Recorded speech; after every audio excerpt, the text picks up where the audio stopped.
নমস্কার। ভাবার্থ রত্নাকর বৃষ লগ্ন আমরা জানছি, এর আগে মেষ লগ্ন সম্পর্কে টোটাল জেনেছি ভাবার্থ রত্নাকরে। এবার বৃষ লগ্ন এবং বৃষ লগ্নের শ্লোক সংখ্যা 7। শ্লোক সংখ্যা দেখুন, ভাবার্থ রত্নাকরে আমি আগেও বলেছি, ভাবার্থ রত্নাকরে এমন কিছু জিনিস তুলে ধরা হয় যেগুলো কিন্তু আমরা সচরাচর ধরতে পারি না। সেই জিনিসগুলো কিন্তু বা ব্যতিক্রম যেটা আমরা মনে করি সেই জিনিসগুলো তুলে ধরা হয়। খুব ইম্পর্টেন্ট ভাবার্থ রত্নাকর এই যে শ্লোকগুলো রয়েছে। সুতরাং ভিডিওটা সম্পূর্ণ দেখুন, সম্পূর্ণ ভিডিওটা দেখলে লাভবান হবেন, জ্ঞান লাভ করতে পারবেন। অনেক কিন্তু রহস্য লুকিয়ে থাকে এই ভাবার্থ রত্নাকরে, যেটা আমরা জ্যোতিষ বিচার করতে গিয়ে ভুল করে ফেলি। শ্লোকে চলে আসি সরাসরি। বলছে বৃষভে যায় মানস্য গুরু সৌম্য কুজা যদি। গুরু মানে জানেন বৃহস্পতি, সৌম্য এখানে সৌম্য বলতে আমরা জানি সৌম্য গ্রহকে বোঝায়, মানে শুভ গ্রহকে সৌম্য বলা হয়, সৌম্য গ্রহ। কিন্তু ভাবার্থ রত্নাকরে এবং বেশিরভাগ শ্লোকে, সংস্কৃত শ্লোকে সৌম্য বলতে কিন্তু বুধকে বলা হয়েছে।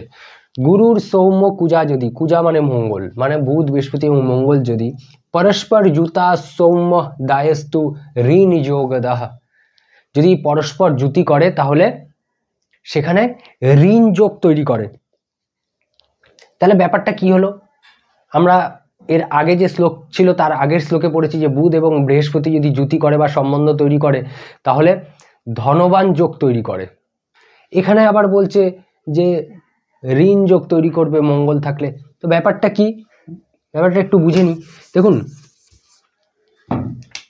বলছে মঙ্গল, বুধ এবং বৃহস্পতি যদি একসাথে থাকে, জুতি করে, জুতির কথা বলেছে, তাহলে এক্ষেত্রে এমন পরিস্থিতি তৈরি করে যেখানে ঋণ নেওয়ার দরকার হয়ে পড়ে জাতকের। এইবার একটা জিনিস দেখুন, বৃষ লগ্ন যদি হয় তাহলে এখানে 1 লিখে দিন, 2 3 4 5 6 7 8 9 10 11 12। কোনটা বৃষ লগ্ন মানে বৃষ রাশির নিচে 1 লিখে দিয়েছে। আর বৃষ লগ্ন যদি এই ছক অনুযায়ী হয় 2 3 4 5 6 7 8 9 10 11 12 1, এগুলো রাশির নাম্বার। আর এখানে ঘরের নাম্বার লিখেছি, দুটোর মধ্যে পার্থক্য হলো এটাই, এখানে রাশির নাম্বার লেখা হয়, এখানে ঘরের নাম্বার। তো এখন বৃষ লগ্নে মঙ্গল সপ্তম এবং দ্বাদশ স্থানের অধিপতি। দেখুন, মেষ এবং বৃশ্চিক সপ্তম এবং দ্বাদশ, তাহলে মঙ্গল সপ্তম এবং দ্বাদশ। বুধ দ্বিতীয় এবং পঞ্চম স্থানের অধিপতি। দেখুন, কন্যা রাশি এবং মিথুন রাশি, তাহলে দ্বিতীয় পঞ্চম। বৃহস্পতি অষ্টম এবং একাদশ স্থানের অধিপতি, অষ্টম একাদশ।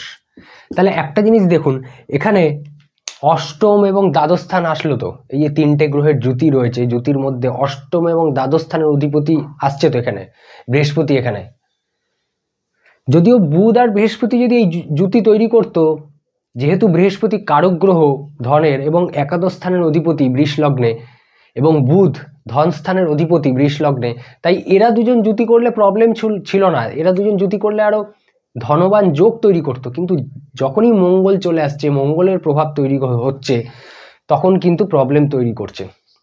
আমরা এর আগে যে শ্লোকটা ছিল 6 নম্বর, তার আগে যে শ্লোকটা ছিল 5 নম্বর, সেখানে আমরা পড়েছি যে বুধ এবং বৃহস্পতি ধনবান যোগ তৈরি করে। 6 নম্বর শ্লোকে পড়েছি বুধ এবং বৃহস্পতির যে ধনবান যোগ, সেখানে সেই ধনবান যোগ ভঙ্গ করছে মঙ্গল জুতি করে বা দৃষ্টি দিয়ে। এখানে আমরা পড়ছি যদি মঙ্গল জুতি করে তাহলে ধনবান যোগ তো হবেই না, উল্টে ঋণ যোগ তৈরি হবে, মানে ঋণ নেওয়ার দরকার পড়ে যাবে। মঙ্গল এমনভাবে প্রভাবিত করবে যে বুধ বৃহস্পতি থাকলে সেখানে শুভ, কিন্তু মঙ্গল আসা মাত্রই সমস্যা তৈরি হয়ে গেল। এখন যখন বৃহস্পতির, ধরুন আমি দশাতে পড়িয়েছি যে গ্রহ তার নিজের যে অধিপতি, যেই ঘরের অধিপতি সেই ঘরের ফল করে এবং তার কারকত্ব অনুযায়ী ফল করে। তাহলে অষ্টমের অধিপতি তো বৃহস্পতি, দ্বাদশের অধিপতি তো মঙ্গল, মঙ্গল তো অশুভ গ্রহ, তাহলে তার কারকত্বের ফল তো দেবে, সে যেই ঘরের অধিপতি সেই ফল তো দেবে। এই প্রভাবগুলো তো রয়েছে একসাথে জুতি করলে। মঙ্গল যখন জুতি করবে, যখন বুধ বৃহস্পতির সঙ্গে বসবে, সে 12 নম্বর ঘরের প্রভাব নিয়ে বুধ এবং বৃহস্পতিকে এফেক্টেড করবে, তার অশুভত্ব ভাব নিয়ে বুধ বৃহস্পতিকে এফেক্টেড করবে, তার যে কারকত্ব রয়েছে। এছাড়াও বৃহস্পতি স্বয়ং অষ্টম স্থানের অধিপতি, সেখানেও এফেক্টেড করবে। তো এই যে এফেক্টগুলো ফেলবে, প্রভাবগুলো ফেলবে, যার ফলে কিন্তু ঋণযোগ তৈরি হবে। এখন বৃহস্পতির দশায় কি হয়? বৃহস্পতির দশায় মঙ্গল কার্য হয়, বিবাহ হয়, বাড়িতে গাড়ি বাড়ি এইসব কেনার যোগ তৈরি হয়, এইসব আমাদের লাইফে হয়ে থাকে বৃহস্পতির দশাতে। এখন এরকম পরিস্থিতি যদি থাকে, বৃষ লগ্নে মঙ্গল বুধ বৃহস্পতি একসাথে থাকে, যখন বৃহস্পতির দশা আসবে তখন কিন্তু প্রবলেমটা কি হবে? এইসব তো আপনি কিনবেন, গাড়ি বাড়ি বিবাহ কার্য এসব হবে, কিন্তু সেখানে ঋণ নেওয়ার দরকার পড়ে যাবে, আর প্রবলেমটা সেখানেই। এখন আপনি ভাববেন যে মঙ্গল তো সপ্তম স্থানের অধিপতি, কেন্দ্রস্থানের অধিপতি, মঙ্গল তো ভালো ফল দেওয়া উচিত। এরকম ভাবলে হবে না, কারণ মঙ্গল দ্বাদশ স্থানের অধিপতি। লগ্নপতির সঙ্গে মঙ্গলের সম্পর্ক মিত্রের নয়, শত্রু। এবং মঙ্গল অশুভ গ্রহ, তার কারকত্বের মধ্যে অশুভত্ব রয়েছে, সে প্রভাবিত করবে বুধ বৃহস্পতিকে। এবং মঙ্গল ফোর্সের সাথে কাজ করে খুব দ্রুত, শনি যেমন স্লো কাজ করে, মঙ্গল ফোর্সের সাথে যেটা করবে ফটাফট করে ফেলবে। ঋণ দরকার পড়বে, ফটাফট দৌড়াদৌড়ি করে এই করে যে করে ছটফট করে একদম ঋণ নিয়ে ফেলবে।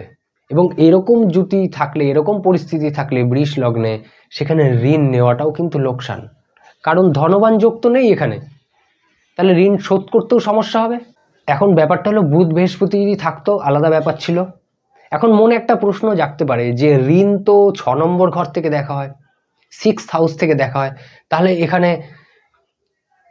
ঋণটা কেন দরকার পড়ছে? দেখুন, ধনস্থানের অধিপতিকে যখন এফেক্টেড করছে, ধন স্থান এফেক্টেড হচ্ছে, ধন যোগ যখন নষ্ট হচ্ছে, তখন ঋণ দরকার পড়বে।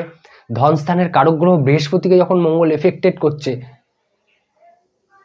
মানে এখানেও ধন এফেক্টেড হচ্ছে, তখন টাকা পয়সার অভাব হবে। এবং 6, 8, 12 এগুলো হলো অভাব সূচক। এই যে অষ্টম স্থান, 12 নম্বর স্থান, 6 নম্বর স্থান, এগুলো অভাব সূচক।